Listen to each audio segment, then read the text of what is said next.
Hey, what is up heroes, and welcome to another top 10 best Pokemon fan games. As the year is coming to a close, I thought it's a good idea to look back on all the fan games I've played throughout 2017 and pick my top 10 favourites. Now this list will only include fan games I have played this year and have completed, as I feel you can't really judge a game without putting some time into it and knowing everything you can about the game, like the story, music and Pokemon included and so on. I also have to say this list will include unfinished games, however I really believe these games are going places and are 100% worth your time playing, or at least to keep on your radar for the future. As always, there are many Pokemon fan games out in the world I haven't played, so if you don't see your favourite fan game on this list, don't worry, likelihood is I haven't played it this year or at all, so it won't be on this list. But check out my over 50 fan games you need to play if you're itching for more games to play, or check out RelicCastle.com, my #1 place to go for fan games. If you guys enjoy these top 10s, don't forget to hit that like button, subscribe and turn on notifications to stay up to date with the channel. So now we've gone over all of that, let's get into this list. So for number 10 we have Pokemon Twilight, a game made for the Relic Castle Game Jam this year, and one of my favourite submissions. It has Generation 2 graphics, but don't let that turn you away. It has Pokemon to Generation 5, the sprites look really good, and it has an awesome story. I don't want to spoil anything story wise, so if you've got a spare 2 hours it's well worth a play. The game has 6 multiple endings which are all really cool, and if you want to experience them all, you can in a single playthrough. I can't explain how you can do it because that will spoil too much, but you can, which is great. My only gripe with the game is the leveling is a bit unbalanced here and there, so you might have to grind a little bit after every story event, but it's not too hard, only like 3 or 4 levels. But this was the creator's first ever fan game and it's very impressive. I'm really looking forward to seeing what they can do in the future, because this was made in a set period of time as well for the Relic Castle Game Jam, and the game is really good. Number 9 we have Pokemon Fire Ash, a Pokemon game loosely following the anime. Fire Ash will have you start in the Kanto region and making your way all the way through many leagues to end up in Kalos. So you go through the Orange Islands, Johto, Hoenn, the Battle Frontier, Unova, Sinnoh, Kalos, you go through everything. I'm really hoping in the future the game will get updated for Alola, but right now obviously the anime hasn't finished, so it'll be kind of hard to predict what's going to happen. But I'm just very impressed that the creator managed to make this game quite balanced. Well, if you follow Ash's team, if you have your own custom team throughout the whole game, you're going to get over leveled because there are like 7, regions to go through. The only thing for me that was OP was my Pikachu, which quite rightly felt like it should have been OP, because the whole travel Ash did with Pikachu from Kanto to Kalos, you'd think Pikachu would be super OP, and that's how it felt in the game, and it was like, this is how it should have been in the anime. But overall, I'm just very impressed with the game. I didn't think a game with multiple regions, over 50 gyms, multiple story events could be done, but the creators did a great job with the game, and I really enjoyed playing for the game. Just really hope in the future we get Alola, because that would just add more gameplay to it. For number 8 we have Pokemon Spinel. Currently in its demo stages, Spinel has you starting out like your typical Pokemon adventure, choosing your starter and straight on your way working towards gym battles. But in between the gyms you get some nice little events involving the gym leaders. It's always nice when you see a bit of gym leader development rather than them just being in the gym for the sake of a battle. So far from what I played with the first beta, the game is looking promising, and I'm really looking forward to the next update because I really enjoy my playthrough of this game. And the creator is also adding Ash Greninja. That's always a plus in my books. Man, I love Ash Greninja. Getting into number 7 we have Pokemon Mega Adventure. Haven't been finished this year, it was the perfect time to replay it, and what a fun time I had. I admit the ending seemed a little rushed, so that's why I can't place it any higher, but being able to use a wide variety of Pokemon, seeing familiar characters, and just the general layout of the region was pretty awesome. There's quite a bit to do in this game, and it's definitely worth your time. Really hope in the future we can see some more post-game added, because the only thing we actually got to do was do the title defense and battle Ash Ketchum, which was pretty awesome, not gonna lie. But I want to see more of this game because I really enjoyed it, and I would love to have like maybe more to do in the game, because the post game was really short, and to be fair the game was quite short overall, and just add more post game, add to the length of the game, make it really awesome. For number 6 we have Pokemon Bonfire Stories. This is a fan game made for the Relic Castle Game Jam in 2016, but it's still being updated, which is great. Basically it's about a group of friends telling each other some creepy stories while hanging out at a bonfire, and you play through the creepy stories.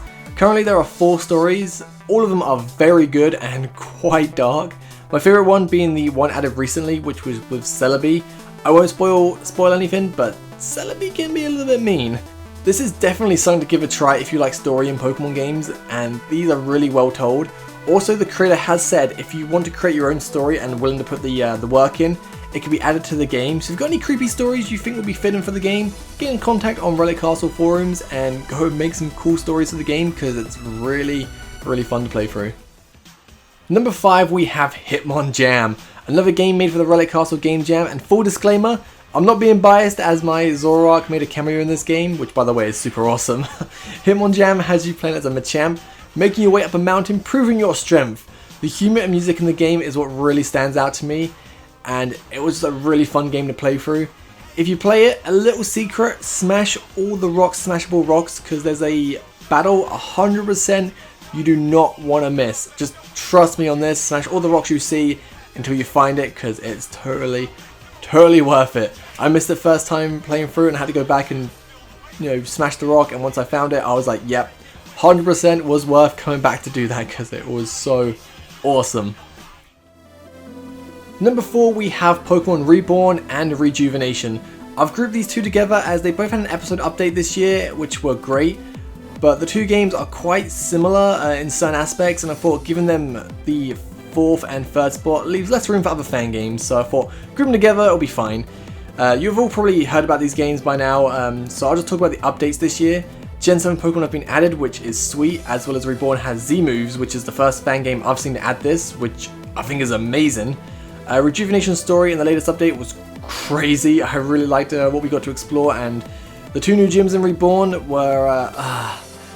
it's hard to explain. I like them, but I felt they were too broken. Like, I love these 2 games, but my only problem is the field effects. The idea is nice, but when I go into a gym thinking, alright, I got this, my moves don't work, and then the gym leader seems mega overpowered, and I have to resort to some cheap tricks like Destiny Bond or something. But I guess the difficultiness is a key factor for these games, and they seem more for the hardcore Pokemon fan rather than a casual player like myself. Like, I just like playing for the story, so I'm enjoying the story a lot, but the game is very challenging, and if you like that challenge, it's definitely something to pick up, but just be very wary. The game is it's quite hard. I spent 4 hours trying to do the Fairy Gym on Reborn, and then 2 hours doing the Steel Gym, and then I think it was 3 hours for the Water Gym, and that was not fun. So heading into number 3, we have Pokemon Sage. We got a massive update this year, giving a butt ton of new content from new Pokemon, new gyms, evil team, a few side quests. This game feels like an official Pokemon game, from the designs down to the music. Currently it goes up to the 3rd gym, which was a massive pain in the butt to beat. So difficult.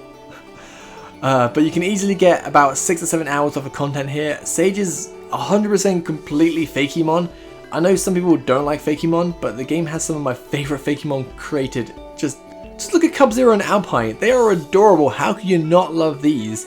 I love Pokemon Sage, and I really hope it gets finished soon, because the game was it was so hard just to stop playing. Once I finished the update, I was like, no, it can't be over. I want more. I really want more. Game was so fun to play through. For number 2, we have Pokemon Clandestine.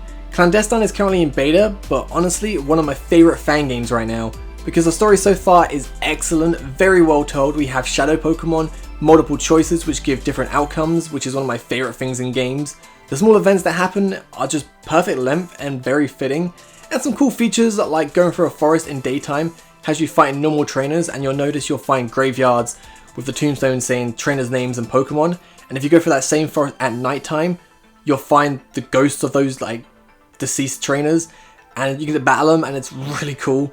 The game has the potential to be one of the greatest fan games created, in my opinion. No pressure there, but most of the things I would want in a fan game are being done in Clandestine, and it's probably why I've fallen in love with this game so much. It's just because if I was to make a fan game, it would be something like Clandestine, but I have no talent in making fan games, so in my mind, if I would make a fan game, it would be like Clandestine if I could.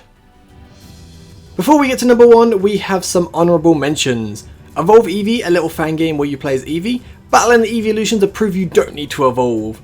Mew U, another little fan game where you play as Mew, just avoiding capture, having a good time exploring, really good story there. And lastly, Steve the Bibarel, both games, play as Steve the Bibarel and enjoy the adventure. The story is hilarious, and trust me, you will Really enjoy this game. Had me in tears just throughout the whole time playing. Really good. And just notice the 4 honorable mentions, you all play as Pokemon, so we need more fan games playing as Pokemon because they are just so fun to play through.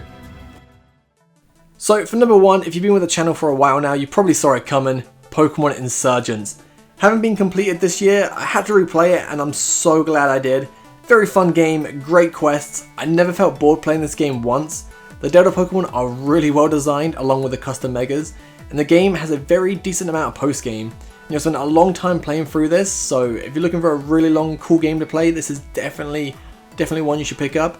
Right now I honestly think Insurgence is the greatest fan game of all time. I know there's a lot of hype leading up to the release, but I felt it didn't disappoint at all and delivered a very well, interesting told story. So there are my top 10 best Pokemon fan games of 2017. Hopefully you guys enjoyed. If you want to play any of the games mentioned today, I will leave a link in the description down below. Go check them out. If you've got any fan games you want me to check out myself, leave a comment down below as well telling me what they're called and where to find them, and I'll go play them. Don't forget to subscribe to the channel as we'll be going over the top 10 best Pokemon ROM hacks this year very soon. Thank you guys for watching, have a great day, peace!